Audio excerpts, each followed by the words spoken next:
أهلا رمضان يا شهر الإحسان، شهر الغفران رمضان. الحمد لله الذي فضل رمضان على غيره من الأزمان وأوجب فيه الصيام وأنزل فيه القرآن هدى وبينات من الهدى والفرقان اما بعد۔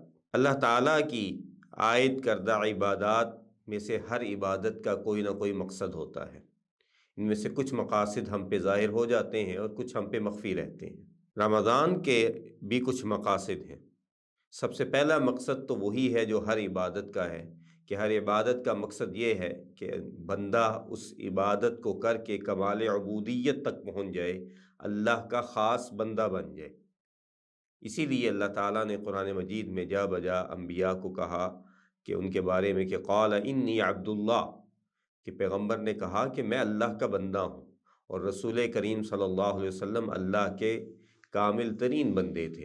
تو عبادت کا پہلا مقصد تو یہ ہے کہ انسان اس کے ذریعے اللہ تعالیٰ کی تابع داری، اللہ کی غلامی، اللہ کی فرما برداری میں اچھے طریقے سے آ سکے۔ یہی رمضان کا بھی مقصد ہے، اور یہی اللہ تعالیٰ نے فرمایا کہ یا ایھا الذین آمنوا کتب علیکم الصیام، تو اللہ نے فرض کیے اور اہل ایمان پہ فرض کیے تاکہ وہ اللہ کے بندے بن سکیں، عبودیت کے کمال کو پہنچ سکیں۔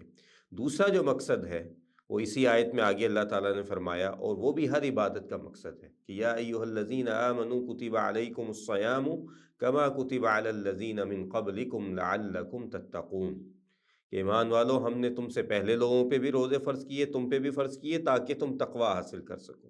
اور یہ تقوی کس قدر اہم چیز ہے کہ قرآن مجید میں بارہا اس کا ذکر ہے۔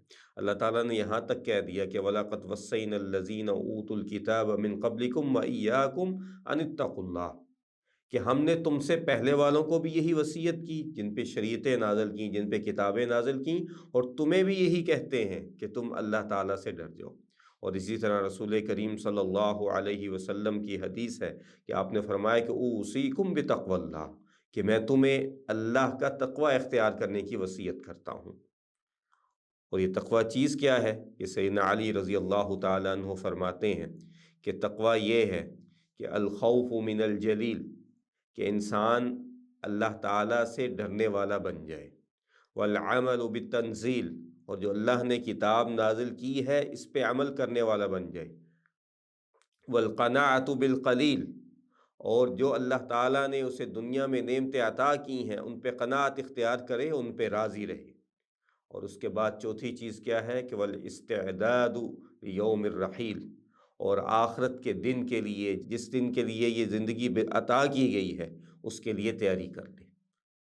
تو ہر عبادت کا اصل مقصد انہی چاروں چیزوں کے ارد گرد گھومتا ہے، تو جو یہ اختیار کر لیتا ہے اس کو تقوی بھی مل جاتا ہے۔ روزے کا مقصد بھی یہ ہے کہ انسان اللہ تعالیٰ سے ڈرنے والا بن جائے، شریعت پہ کا تابع بن جائے، اور جو اللہ کی نعمتیں ہیں ان پہ راضی ہو جائے، اور اصلاً اس کا اجر اللہ تعالیٰ کے ہاں ہو، اسی کے لیے وہ نیکی کا کام کرنے والا ہو۔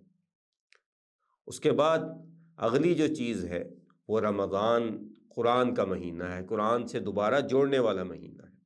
اللہ تعالیٰ نے قرآن مجید میں ارشاد فرمایا، جہاں پہ رمضان کا کہا وہیں کہا کہ شہر رمضان الذی انزل فیہ القرآن، کہ یہ وہ مہینہ ہے جس کے اندر اللہ تعالیٰ نے قرآن مجید کا نزول فرمایا، اور یہ اس کی فضیلت کی وجہ ہے بہت بڑی۔ اور رسول کریم صلی اللہ علیہ وسلم کے بارے میں حدیث میں کیا آتا ہے؟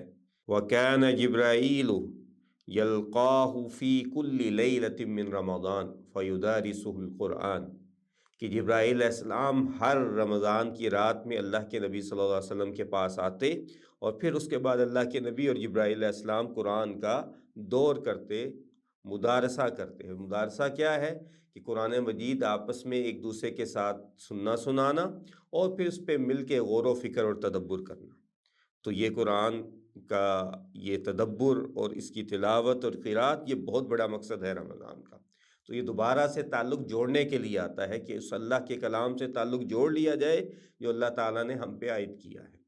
اور اسی لیے امام مالک رحمہ اللہ کیا کہا کرتے تھے کہ رمضان تو شہر القرآن ہے، کہ یہ ہے ہی اصلاً قرآن کا مہینہ ہے۔ اس کے بعد اسی طرح رمضان کے مقاصد میں انسان کے اخلاق کی تربیت ہے کہ وہ اخلاق فاضلہ اختیار کرے اور اخلاق رذیلہ کو چھوڑ دے، اور جو یہ نہیں اختیار کرتا اس کے روزے کا فائدہ نہیں۔ رسول کریم صلی اللہ علیہ وسلم نے ارشاد فرمایا، من لم یدع بالقول الزور والعمل به والجہل فلیس للہ حاجۃ فی ان یدع طعامہ وشرابہ، کہ جو بری بات کو نہیں چھوڑتا، فضول بات کو نہیں چھوڑتا، جھوٹی بات کو نہیں چھوڑتا، جھوٹی باتوں پہ، باطل پہ عمل کرنے سے باز نہیں آتا، جہالت اختیار کیے ہوئے ہے، تو اللہ تعالیٰ کو اس کے روزے کی کوئی حاجت نہیں ہے کہ وہ کس وجہ سے بھوکا اور پیاسا پھر رہا ہے، تو اللہ کو اس کی حاجت نہیں ہے۔ تو اس لیے رمضان اخلاق کی تربیت کرنے کے لیے ہے کہ جیسے کھانا پینا چھوڑا ہوا ہے ویسے بری باتوں کو بھی چھوڑنا ہے، اور یہ تزکیہ ہے۔ رمضان کا مقصد کیا ہے کہ تزکیہ، جو ہر نیکی کا بھی مقصد ہے، قد افلح من زکاہا، اور اسی کو فائدہ ہوگا، وہی نیکی میں کامیاب ہوگا جس نے نیکی کی وجہ سے اپنا تزکیہ کر لیا۔